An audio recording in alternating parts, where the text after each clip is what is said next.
Welcome to the Vegas Insider channel as we take a look at the Daily Insider for Friday, June 4th. Kevin Rogers with you, and got a lot to go over here for today's edition of the live stream. And another thing, too, to talk about before we get to the NBA and LeBron James. He ends up getting knocked out of the first round for the first time in his career.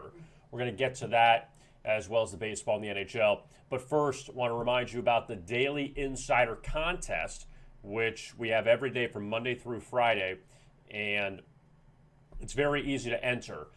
In the comments section below, you put your Vegas Insider user ID along with your best bet for the day, and you put, it doesn't matter, it could be a money line, it could be a total, it could be a player prop, it could be a first quarter bet in the NBA, it could be a first 5-inning bet in baseball. As long as it's not a live bet in the game, it's got to be made before the game. And you put it down there, one pick, and if you win, again, you have to win your pick. If you win, you'll be in the drawing for a week's worth of handicapper selections, one handicapper, on VegasInsider.com. Vegas Insider user ID as well as your best bet. Now, if you don't have a Vegas Insider user ID, that's fine, because I'll tell you right now how you can get that. You go to the big yellow register button in the upper right-hand corner, very hard to miss. Free membership, register now. Click right there. Create a user ID and password, put your email address, first and last name, phone number, and your birthday to make sure that you are legally allowed to wager. And the reason why I want your email is so we can get in contact with you. Simple as that. So just go to the big yellow register button, assuming you do not have a Vegas Insider user ID. If you do, then you can skip that part because you've done it already. So, with all that being said, you get 1 week's worth of handicapper selections for one handicapper. $100 value for free if you win the contest today. So no obligation. All you have to do is put in your best bet and your Vegas Insider user ID in the comments section below. Now, let's get started with the NBA and the meltdown last night. Two different kinds of meltdowns. Let's start with first in Portland. What happened with the Blazers, that they completely fell apart in the second half against the Denver Nuggets. The Nuggets beat the Blazers 126-115, and the Blazers were in control of that game, as you see, up 7 at the half, and then towards the end of the third quarter, the Nuggets made a comeback. Monty Morris hit a shot at the buzzer, and then Denver took over in the fourth quarter, 28-14. Now, I think it's impossible to think that Damian Lillard was going to replicate his effort from game number 5, that crazy performance he put up, 55 points at 12 three-pointers, hit the game-tying 3 to send it to overtime, hit the game-tying 3 to send it to the second overtime, and then Portland eventually lost that game. But give the Nuggets a lot of credit here on several facets. Number one, yes, they have likely the MVP of the league in Nikola Jokic on their team. And Jokic had another big game at 36 points in the win. But without Jamal Murray all this time, and Jamal Murray, we saw how he really made a name for himself in the playoffs last year in that first round series against Utah, and then eventually helping take the Nuggets to the Western Conference Finals, where they eventually lost to the Lakers. Without having Murray in the lineup, the Nuggets have needed other players to step up. Michael Porter Jr. has been terrific. 26 points he scored in the game last night, hit 6 threes. It still is mind-boggling how he dropped as far as he did just because of the back issues, that someone didn't take a chance on him before he dropped to 15 or 16, whatever it was, in the first round several years ago at Missouri. And Denver, who was already a decent team at the time, just stashing him away was a very good pickup. Also, the Nuggets get another good game from Monty Morris, and they're advancing now. And for Portland, I guess the last time we'll talk about them for a while, Damian Lillard was 12 of 17 in Game 5, with 3 of 11 in Game 6. And he scored 28, still dished out 13 assists. there's only so much that Damian Lillard can do. CJ McCollum was up and down throughout the series. I mean, Carmelo had 14 points.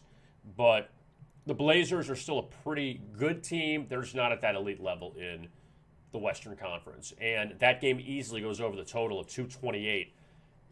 I mean, look what happened in the fourth quarter. You needed, what? You didn't need that many points to get to the over, but yet they only scored 42. So, they got there, but the first three quarters kind of set the tone there. So Denver moves on. They're going to play Phoenix coming up in the second round. And it's going to be a very entertaining series. Granted, you don't have the Lakers there. Oh, the Lakers. They were down 22 after one. And Devin Booker totally lit up the Lakers once again. He was fantastic. And he did not have good shooting games as the first two games at Staples Center, 3 and 4. He was 8 of 10 from 3 last night, scored 47 points. And the Phoenix Suns just totally cruise. Lakers made it a little interesting in the fourth quarter, but Phoenix holds on. They win 113-100. So it goes over the total of 207. Game 2 was a push or over by a half point, depending on where it closed, but the first true over in this series coming last night. And Anthony Davis gets hurt early, which obviously set the Lakers back majorly because LeBron can only do so much. And LeBron finished with 29 points. Dennis Schroeder actually had 20 after he was held scoreless in Game 5 in Phoenix.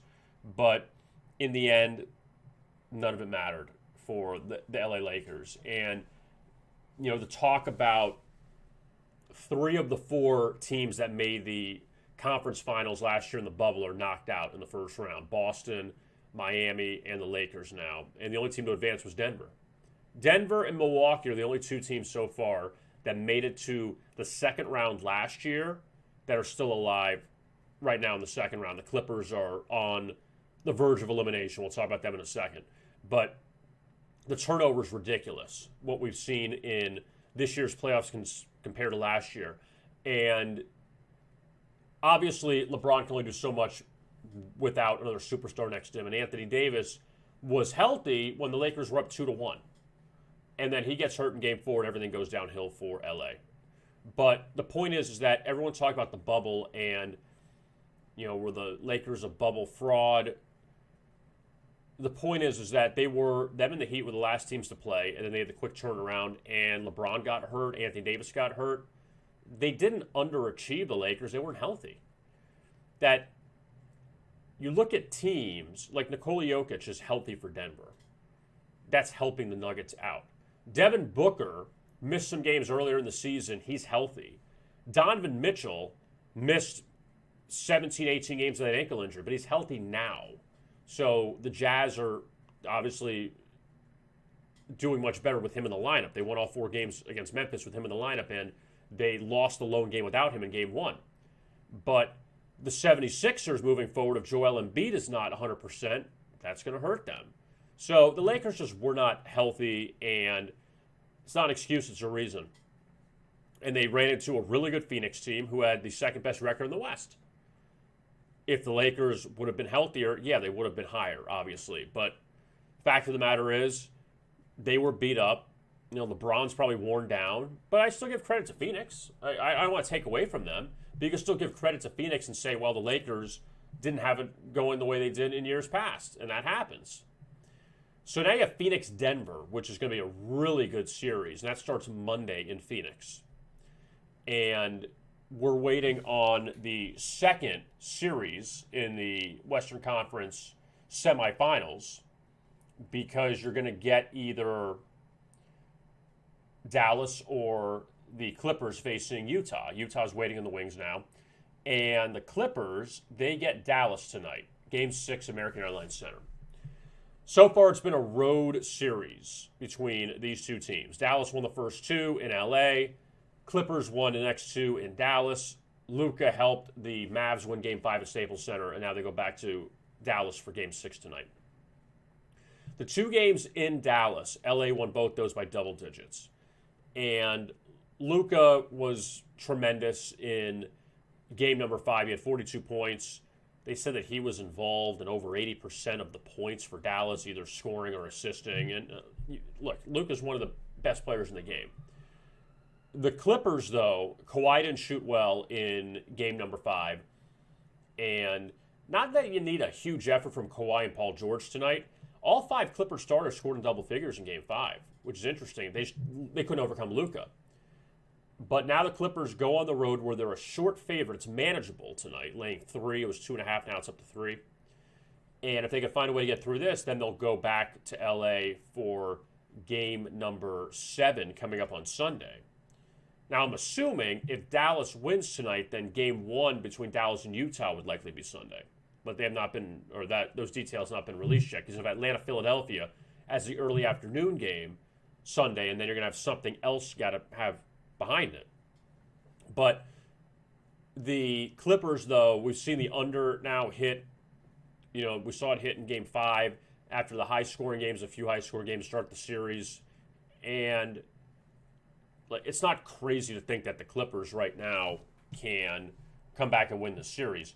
Taking a quick look at the futures and seeing where the Clippers are at, it's 11-1 to win the finals. And in the West, it's 5-1 for LA. And Dallas at 12-1. Now, Dallas is at 28-1 to win the finals. And I'll tell you why this is interesting. Because Dallas wins 1 game tonight. Then they're in the second round. They face Utah. A Utah team, look, Utah's the number 1 seed. But you don't have the Lakers. You would have knocked out the Clippers. So Dallas would have to get through Utah and then either Phoenix or Denver. And then, yes, you'd have to get through Brooklyn or Milwaukee or Philadelphia. So the task is not easy. That's not what I'm saying. But it's possible. Take a flyer on the Mavericks maybe right now, 28-1 to win the title. Atlanta's probably not winning it because they have to beat Philadelphia and then Brooklyn or Milwaukee just gets to the finals. Atlanta's probably not winning it. That's the one team you could probably count out. But in the West, if Dallas can knock out the Clippers, or they have 2 shots to win it, are you playing anybody? I'm not taking away from Utah or Denver or Phoenix, but are you playing anybody that impossible to beat? I don't think so. So maybe Dallas could be worth a look at 28-1, or you even look at Denver at 14-1 to win the whole thing. That Denver's gotten through 1 round. They avoid the Lakers, who I really don't think they wanted to face. They'd much rather face Phoenix than face the Lakers. I really believe that Denver and Dallas will be worth looks. Even though I personally like the Clippers tonight, that I don't think Denver or Dallas, it's a crazy future to throw a few bucks at just at these odds now, because you're not going to get any better odds for Dallas unless, seriously, they win this and then get down 3-0 to Utah. You're not going to get better odds on, or this price of odds with the Dallas Mavericks. Now, tomorrow, you have Milwaukee and Brooklyn. That's the lone game, and that's going to be an unbelievable series between these 2 teams. With all the star power, with the big 3 on the Nets, with Giannis on the Milwaukee side, and the Nets favored now laying 4. Nets favored in the series, obviously, with the home court advantage. But, yeah, Milwaukee, who a lot of people forget, they were the 1 seed once upon a time in the Eastern Conference a year ago, and then the pandemic hit and everything fell apart. That it's still a really good team. High total tomorrow, 239.5. And these 2 teams actually, in their last meetings in Milwaukee, James Harden didn't play for Brooklyn. He didn't suit up. Durant and Kyrie were out there for Brooklyn. But the second game, total of 243, finished at 242. And that game, Brooklyn missed 10 free throws in that game. So you barely finished on the cusp of getting the over. Giannis scored 36, Kyrie at 38, and again, no Harden. So the last 2 meetings between Milwaukee and Brooklyn both finished under the total. The 1 game in Brooklyn back in January finished over, but that was before, James Harden had just been traded to the Nets, and Kyrie was out, so it was Harden and Durant in the lineup. They combined for 64. So it's pretty obvious that Milwaukee, they're going to have a tall task trying to stop these guys, even though Brooklyn's defense is terrible. I could see a high-scoring game. Even though that's a really high total, I could still see them going nuts just because you got gunners everywhere on these teams. Atlanta and Philadelphia is the Sunday game at 1 o'clock. And that, I mean, look, out of the three teams, the three top teams in the East, whoever avoided the other two, you knew the second round matchup was going to be a little bit down from the other one. That, if you had Philadelphia and Milwaukee and Brooklyn played Atlanta, then, yeah, the focus would be more on that series. But Atlanta's still going to be entertaining with Trae Young out there, and the Hawks, they beat the Knicks in 5, a bit of an overachieving Knicks team. Now you get Philadelphia, and Joel Embiid is banged up, so that his status is still up in the air, so that line can move. And these teams met up 3 times this year. Atlanta won the first meeting at State Farm Arena. Joel Embiid played, but Ben Simmons didn't play. Tobias Harris didn't play. That was when the Sixers were dealing with COVID stuff, so it was kind of a shorthanded Sixers team. And then when they met in Philadelphia, towards the end of the season, Trae Young missed the first game, then played in the second game, but Philadelphia won both of them. And then you get Denver-Phoenix Monday night. They tip off that series. Suns laying 4.5 as their opener. Total of 219.5. So a little bit curious there with that total. And Jamal Murray played in the first 3 meetings, so you got to kind of throw that out. When they played earlier in the season, Devin Booker missed one of the games. They played a few overtime games in Phoenix on a little back-to-back. So, yeah, it is tough to gauge it when you have either players that were out or key players that played and now they are out. And that's the look at the NBA for this weekend, and we're whittling it down. The playoffs now, we're going to get to 8 by the time, and we could get to 8 by the end of the night, or it could be at 8 by the end of Sunday, depending on how the Clippers-Mavs goes. But if Dallas wins tonight, then you'll have no Game 7s in this opening round, which is crazy. But if Dallas wins also tonight, you got no Clippers, no Lakers. They're knocked out. I mean, in all reality, everyone else, you're not surprised. You're not surprised the Knicks are gone. You're not surprised the Heat are gone. You're not surprised that the Celtics are gone just because they play the Nets. So kind of weeding it out a little bit, and it's working out. Let's take a look at Major League Baseball and a very busy night inside of Major League Baseball. Let's start with Washington and Philadelphia. And Max Scherzer goes for the Nationals against Zach Wheeler, so probably runs will be at a premium in this one tonight. Nationals lost that finale to the Braves yesterday, and the Phillies ended up the Phillies haven't played in a few days because they beat Cincinnati a few days ago 17-3, and then they got rained out the next day, and they've been off since. So they last played 3 days ago, the Phillies. But they are back at home. They had a long road trip, and Zach Wheeler goes tonight. He picked up a no decision in his last start. Wheeler's got 26 strikeouts his last 2 starts, 12 against the Red Sox, 14 against Tampa Bay, 10 before that against the Marlins. So Zach Wheeler putting up double-digit strikeout numbers. So keep an eye out on his prop tonight because he continues to dominate for the Phillies, and he beat the Nationals earlier this season on the road. Meanwhile, for Max Scherzer, you're going to get Max Scherzer at a decent price tonight because he's lost his last 3 starts, or actually his last 2 starts, for the Nationals. He pitched well in both them, just got 1 run of support in losses to Milwaukee and Cincinnati. So Scherzer, his last 2 road starts, they've won, and he has not faced the Phillies yet this season. But that should be a pretty interesting series. And also wanted to remind you about this, that the Nationals, after yesterday, they played 17 series this season. The Nationals are 15-1-1 to the under in series finales. So keep an eye out for that when Washington plays Philadelphia coming up Sunday afternoon at Citizens Bank Park. Now, you're not going to have Scherzer pitching. You're not going to have Zach Wheeler pitching. You're not going to have Steven Strasburg pitching likely because he's hurt. So that'll be a little dicey, but the Nationals have not scored runs in their series finales for the most part. So keep an eye on that on Sunday. I feel better about that total than I do about tonight's total, even though it's a low total. You have two upper echelon pitchers on the mound. The Marlins and the Pirates, they hook up at PNC Park, and the Marlins blew another game last night. They've really fallen on hard times. I mean, 24-31 for them. I mean, I'm not going to say it's great. I'm not going to say it's terrible, but they have lost 6 in a row, the Marlins.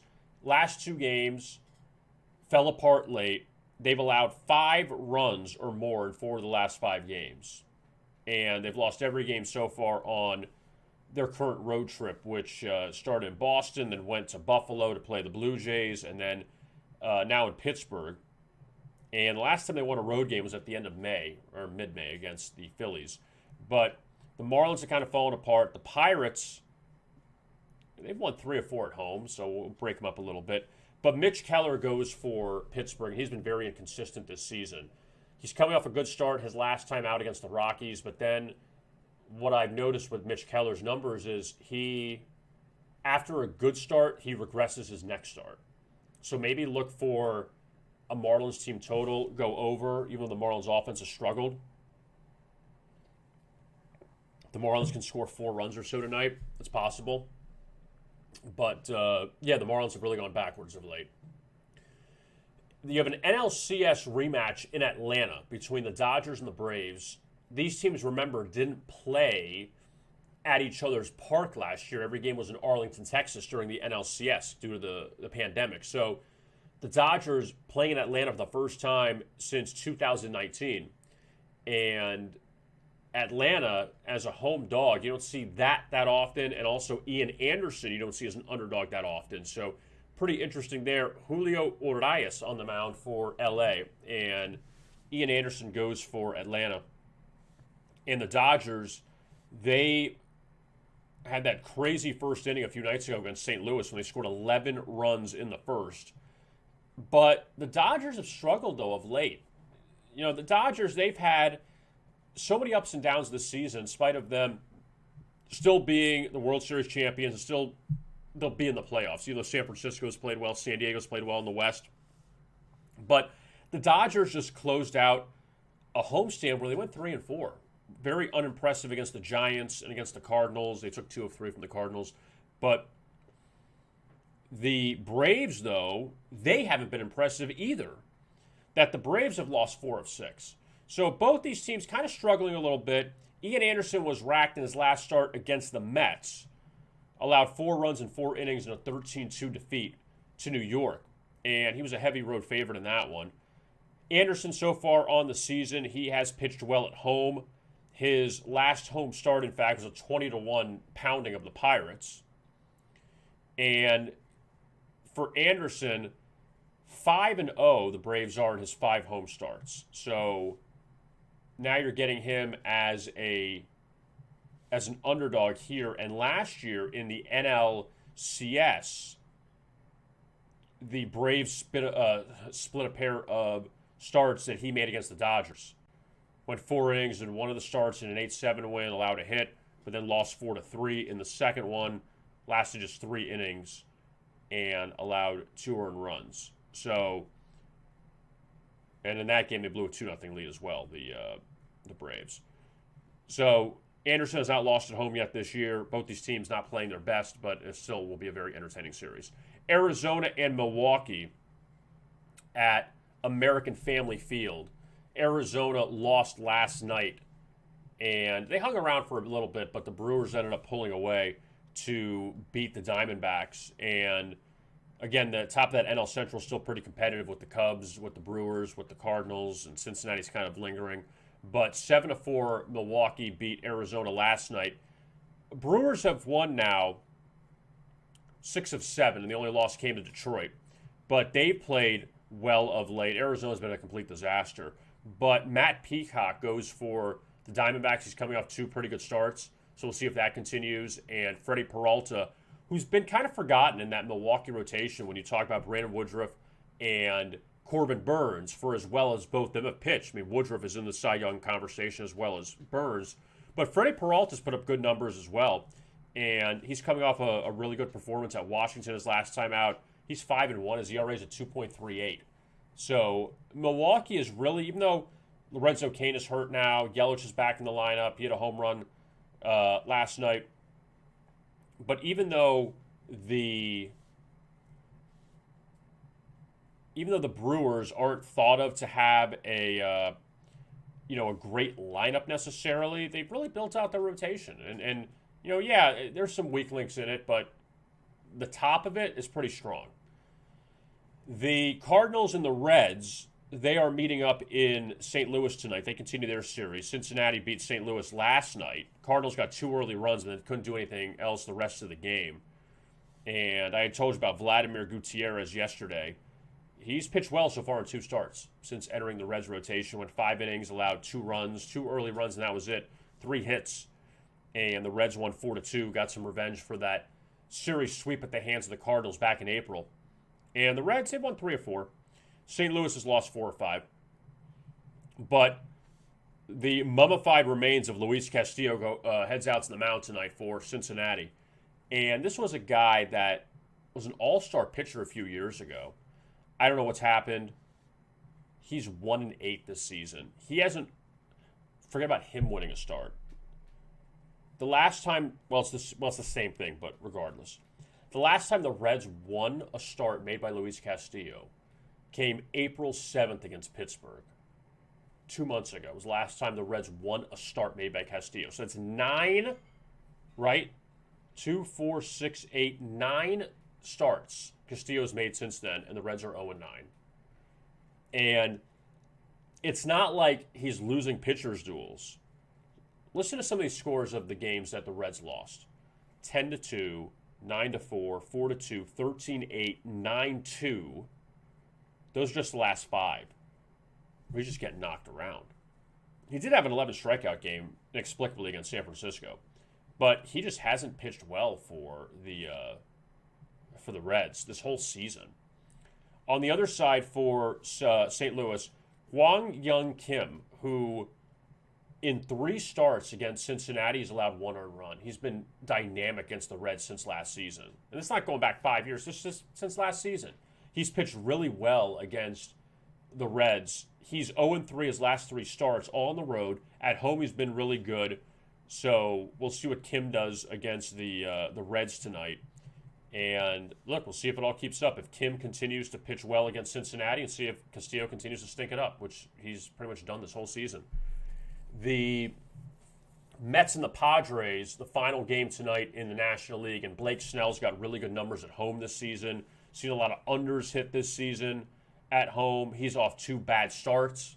Padres beat the Mets last night, and New York had gone into that game winners of 5 of 6. The Padres snapped a 4-game skid with that win behind Yu Darvish. Now they go to Blake Snell tonight. Joey Lucchesi goes for the Padres, or for the Mets. I say the Padres. He pitched for the Padres before this year, and now he's with the Mets. But the Mets, though, they're coming off a win his last start against the Rockies. I mean, it's the Rockies on the road, so you know it's an easy win. But so far on the season, Lucchesi's made 5 starts, and the Mets are 1-4 in those games. But again, San Diego's a really heavy favorite there. In the American League, you have the Red Sox and the Yankees. They hook up tonight in the Bronx, and these teams have not met since last September, so it's been a little while. And the Red Sox come in at 33-23, Yankees at 31-26. The Red Sox actually, play with a little bit of confidence after they avoided a 4-game sweep at Houston yesterday, a 5-1 win. Martin Perez pitched really well for Boston, and now Nathan Eovaldi, the former Yankee, former a lot of things, he goes for the Red Sox tonight. Michael King goes for New York, and King last started back on May 30th in a loss to Detroit, 2 1/3, allowed 4 runs, and that was his first start. Former Boston College Eagles, so taking on the Red Sox tonight. and the Yankees a short favorite in that one. Yankees got blasted by the Rays yesterday with Garrett Cole on the mound, and we had said on the Daily Insider that Garrett Cole had not, or the Yankees had not lost consecutive starts made by Garrett Cole this season. That was the first time yesterday. But the Yankees, though, still 3-7 their last 10. That even though the Red Sox struggled in Houston, they haven't been really as bad as the Yankees have, who got swept at Detroit, lost 2 of 3 to Toronto. I mean, Toronto's an all right team, but obviously Houston is better than both those teams. Now, speaking of the next game, well, we'll get to that in a second, Houston-Toronto. Cleveland and Baltimore, they meet up for the first time in a few seasons, and the Indians at 30-24, they're coming off a series win over the White Sox. The last game was rained out, so it's been a few days for them, like the Reds and the Phillies and the Indians. I mean, the White Sox played the Tigers last night, but the Indians have been off for a few days, so they've won 3 of 4, and they go to Baltimore tonight. And the Orioles, after that long losing streak, they've now won 2 straight, so a little bit of a winning streak for the Orioles going tonight. And J.C. Mejia goes for Cleveland.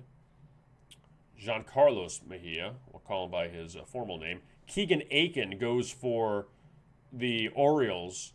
And in his last start, 4 2/3, 5 hits and a run, 3-1 loss to the White Sox. That's not a bad job against that pretty good Chicago team in which they destroy lefties. So not a bad job there by Aiken. But I don't know how much I trust the Orioles here after winning the last 2 as an underdog and now at this short price, even though the Orioles have moved, depending on where you go, to a short favorite. Houston and Toronto. This is going to be a pretty entertaining series. They're in Buffalo because now the Blue Jays done with Dunedin, Florida. They're back closer to Toronto. And the last time these teams met up, the Astros and the Blue Jays, was back last month in Houston, and the Astros took 2 of 3 in that series. Zach Greinke started the final game of that series. It was a 7-4 win by the Astros. And that game, Houston jumped out to a 7-0 lead. And Greinke wasn't sharp. He allowed 4 runs and 4 innings of work. The bullpen pretty much sealed the deal from there for Houston. But the Astros, even though they lost that game to the Red Sox yesterday, they now go on the road. But interesting little nugget here on the Astros. They're coming off this long homestand. Now they go to Buffalo tonight, and the Astros have lost their last 3 on the road. They got swept at Texas in their last road series, and even going back, the Astros have lost this season. I'll give you this number here. They are 1-6 in their last 7 road series openers. So keep an eye on that tonight for the Astros. Meanwhile, Toronto, they have won all of a sudden 6 of 8. So they're playing very well. We know how talented their lineup is, and with Vladimir Guerrero Jr., what he's doing. They sent out their ace tonight, Hyun-Jin Ryu, and Ryu so far in the season, he's 5-2. And Toronto is 5-1 his last 6 starts. Ryu has made a lot of these starts on the road, and he's pitching back in the stadium in Buffalo, so you're not in the same environment as you were in Dunedin. But in his 3 home starts, his last 3, I mean, again, take it for what you will, consider it's a new stadium now, 2-1 his last 3, but we'll see how Ryu does now going to Buffalo. The Rays and the Rangers, they hook up from Arlington tonight, and Tampa Bay cruising at 36-22, top record in the American League East. So both the Red Sox and Yankees hook up in the Bronx, and they're chasing Tampa Bay. The Rays coming off that split with the Yankees, and Texas off an 0-9 road trip. They got totally throttled by Colorado on Thursday. I mean, they scored, 4 runs in the 9th inning. Big deal. They still lost 11-6. Yet still Texas has been terrible of late. But yet at home, though, I just mentioned Houston getting swept at Texas. When you look at the Rangers, you got to give them a little bit of a break of late at home. They did sweep the Astros. Before that, they lost 3 or 4 to the Yankees. So those are the last 2 series at home. Before that, it was Seattle. Before that, it was Boston and the Angels. So and they got swept by San Diego. They had a bit of a tough home schedule so far, Texas, but they get Kyle Gibson back on the mound tonight, and he's been the Rangers' best pitcher so far on the season. 3-0, 2.24 ERA, even though the Rangers are 1-2 in his last 3 starts. But since that opener against Kansas City, where he gave up 5 runs in a third of an inning, he's given up more than 2 earned runs one time since. So that's a good job by Kyle Gibson. Josh Fleming goes for Tampa Bay. He's a good young pitcher. And the Rays, manageable favorite. Not heavy, though. Minnesota's at Kansas City. The Royals outlasted the Twins last night. Brad Keller goes for Kansas City tonight. And the Royals, good job by them. After that 11-game losing streak, they have come back to life. They've won 5 of 6. Granted, it's against Pittsburgh and Minnesota. And you wouldn't say that before the year. Granted, against Minnesota, who won the AL Central last year. But yet, the Twins, one of the worst teams in baseball so far in the season. And that game went over the total of 9.5, 6-5 win for the Royals last night. Keller goes tonight, and he just beat the Twins in his last start. Actually, Brad Keller, good little run for him. 4-0 his last 4 starts, all as a nice underdog. So now he's flipped to a favorite. Kind of curious to see what he does tonight against the Twins. I mean, last time he faced them, he beat them. Before that, he got blasted by them. So you kind of wonder which way it's going to go. And for Matt Shoemaker, he was on the losing end against Brad Keller last time out back on May 30th, the 6-3 win by the Royals. Shoemaker has not been great. The Twins 2-7 his last 9 starts. So that's something, it's hard to get excited about that. And the 2 wins came against Baltimore and Detroit. But, I mean, for Shoemaker, which is the worst part, he's had some decent outings, but it's been more, I mean, I guess more outweighed the bad outings more than the good outings, but he has better road numbers than home numbers. So keep an eye on that one. Keller's pitched well, but now you got him in the favorite role. The Tigers and White Sox, another AL Central matchup. This line is very interesting because Chicago's laying 150, 148, depending on where you get it. And you kind of wonder, the White Sox, they outclassed the Tigers. They beat Detroit last night 4-1. Tigers have played well of late, for them. But Dallas Keuchel goes for Chicago tonight. He's 4-1 on the season. And the White Sox have won 3 of his past 4 starts. Gave up 4 runs against the Orioles his last time out. And I just don't really, the home numbers have not been good for Keuchel. On the other side, Spencer Turnbull, who, if you remember, threw that no-hitter against Seattle back a few starts ago, he's been good for Detroit this year. He has. He beat the Yankees his last time out. And, in the underdog role, as some heavy dogs, the Tigers have lost a few of those. But Turnbull, ERA below 3. He hasn't been bad. I just don't know if you want to trust him, but he's actually pitched all right. And that line does tell you a little bit there. 2 games left we'll look at. Seattle and the Angels. The Mariners beat the Angels last night in the opener of that series out in Anaheim. And that's the second time this season that Justice Sheffield has beaten the Angels. And for some reason, he's got their number, even though the Angels got 2 early runs. It was all Seattle after that. And Sheffield went 5 2/3, gave up a couple homers. But the Mariners ended up winning that game. And Seattle, for that horrible stretch they had, they've won 6 of 8. So they have played better. Actually, you can extend that to 7 of 10, in fact, the last 10. So pretty good. Where the Angels haven't been that bad, and Mike Trout's still injured. But now they go to Shohei Ohtani tonight on the mound. And Ohtani, his last time out, lost to Oakland. Still an ERA below 3. And he gave up 3 hits his last time out against Oakland. But, look, you're asking a guy to hit home runs and pitch for you. That's asking a lot. But Ohtani, he's still been pretty good for the Angels whenever he takes the mound. He's obviously a heavy favorite tonight against Seattle. The last game of the night, Oakland and Colorado. The Rockies, another home interleague series after they just swept Texas. And they're obviously stepping up in class tonight against the A's. But Colorado, what's so deceiving about them, this is when you have that terrible road record, I should say. Colorado's 4-22 on the road, but yet at Coors Field they're 19-12. So it's a really good job the Rockies have done at home. It's just that has not translated on the road necessarily. So now they're an underdog tonight against Oakland. The A's are 16-8 on the road, and the A's, after that terrible start to the season, they have been very good, and they're obviously right back in the playoff race and in the AL West race after starting 0-6. But Seattle's coming off a series win at Seattle. Colorado's won 4 straight, and both these pitchers tonight, John Gray's got really good home numbers. Frankie Montes has really good road numbers. So you wonder if those keep up. It's a high total of 11 with these two, but if you have confidence in Colorado to keep their winning ways going at home, you get them as a dog tonight after they were favored the last few games against Texas. But also on the flip side, for Colorado, last 2 series came against Texas and Pittsburgh. Their last 2 home series coming against the Rangers and the Diamondbacks, who have been terrible.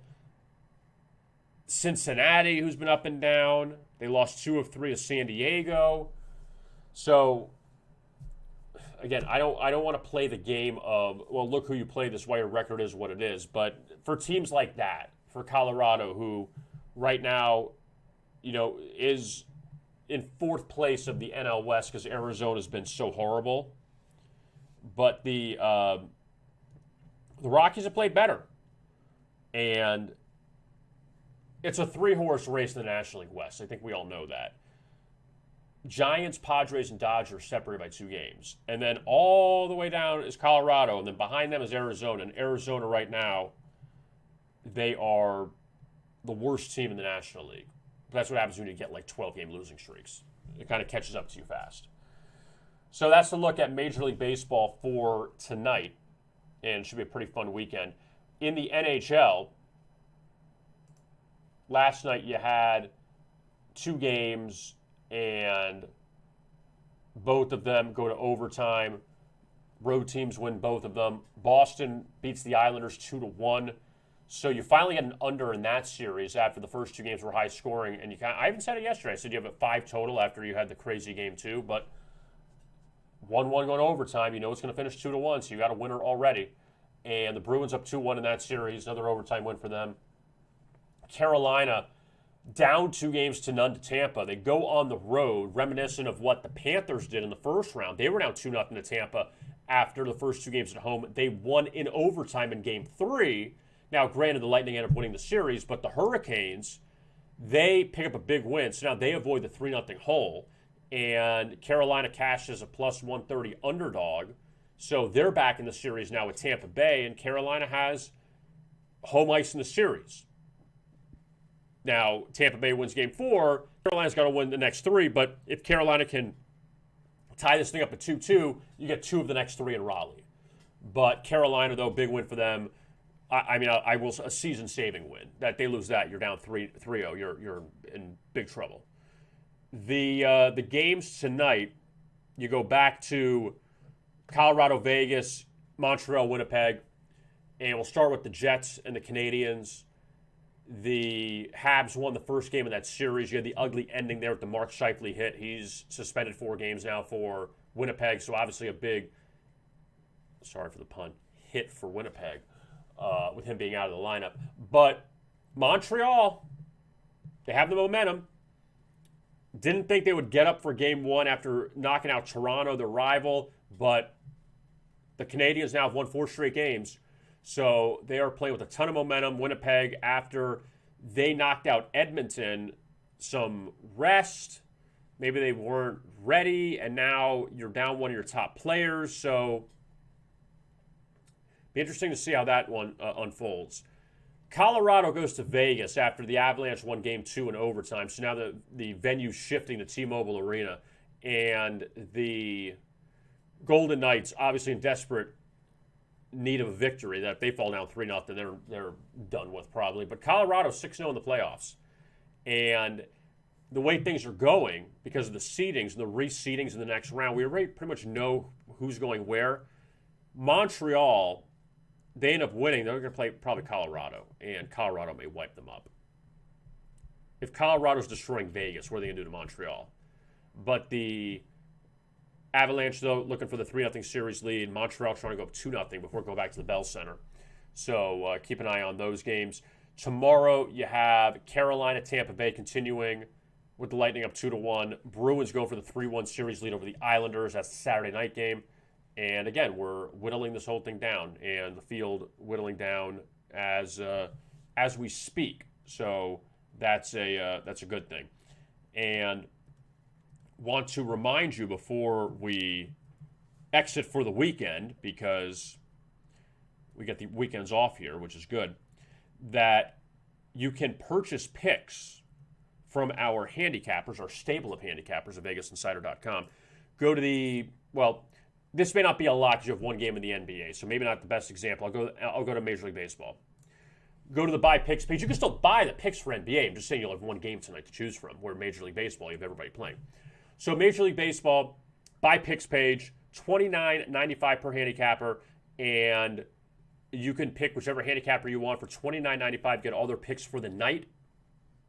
Also, $39.95 for the guaranteed pick, which is only one pick. It's the best pick for the handicapper for the night. You pay after it wins. So it's a winner, you pay the $39.95. If it's a loser, you pay nothing. Simple as that. And we have the Major League Baseball picks. We have the NHL picks for the Stanley Cup. We have the NBA picks as well for the playoffs. So we have all of those for your perusal. Also, didn't want to forget about it, the Belmont Stakes coming up on Saturday, the final leg of the Triple Crown up in New York. Our man, the Big A, Anthony Stabile, he has his best bet video. You can check it out on our homepage at VegasInsider.com. And Anthony goes over his best bets for the Belmont. And to wrap up the Triple Crown, now, obviously none of the horses are going to win a Triple Crown. You don't have that on the line tomorrow, but still, it's going to be a pretty good race. And you can also find Anthony's predictions as well. If you go up to the Belmont tab up here, you have all of your Belmont content that you need. And the videos here as well, if you go to the Belmont page. And just to give you a little preview, that Anthony does like Known Agenda, the number 6 horse for tomorrow. Essential Quality, the favorite, likes him, or likes it. Is that fair to say for Essential Quality? Say him. But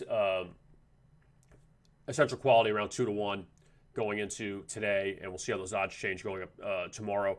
But you could find all of the horse racing information for the Belmont Stakes at VegasInsider.com. So you can find it there. Also, besides the preview for tonight, Clippers Mavs from our man Michael Crossan, our NHL selections, our Friday free picks. Kevin Davis doing a really good job with the free picks of late. He's at over 11 units on those free picks. So check that out as well. He's got 3 more winners. And we also have the Toyota Save Mart 350 coming up this weekend. Michael Roberts with the preview on that. And also, if you want to get ready for college football, win total odds are out for all 130 teams or so in the FBS. So you can find that as well. And yeah, just a really big weekend, even though now we're going to transition into the summer. Basketball will come to a close. Hockey will come to a close. But we'll still have baseball. And then going to football, just kind of get you ready for the NFL and college football. Now, we're back into a normal year where we're not concerned if the season's going to start or not due to the pandemic, that we're going to get the season starting on time. So we'll get a lot of those previews coming up as we transition into the summertime, and we are technically, I guess we're a little bit away from the summer. Like, we're in June, but summer doesn't hit until like around Father's Day or so. But we'll have all of that. So we continue to be busy here, and you want the Belmont Stakes information, also the big UFC fights as well, and NASCAR, all of that besides the baseball, basketball, and hockey. You can find it at VegasInsider.com. So that's it for this edition of the Daily Insider. Don't forget about the Daily Insider contest. Put your Vegas Insider ID along with your best bet for the night in the comments section below, and give us your best bet. It cannot be a live bet. It's got to be before the game.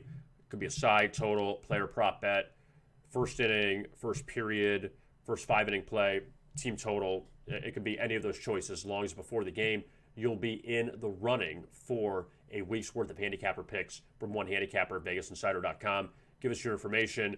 Your information will be in the user ID because you've already filled out the information. If you are not yet a registered member at VegasInsider.com, you click on the yellow register button in the top right-hand corner. Free membership. Register now. It's free. Create your user ID, create a password, email address so we get in touch with you, first name, last name, phone number, and you'll be all set. So at least you can participate in the contest as well. If you're new and you don't have a Vegas Insider ID, you will now be a part of the community. So we appreciate it.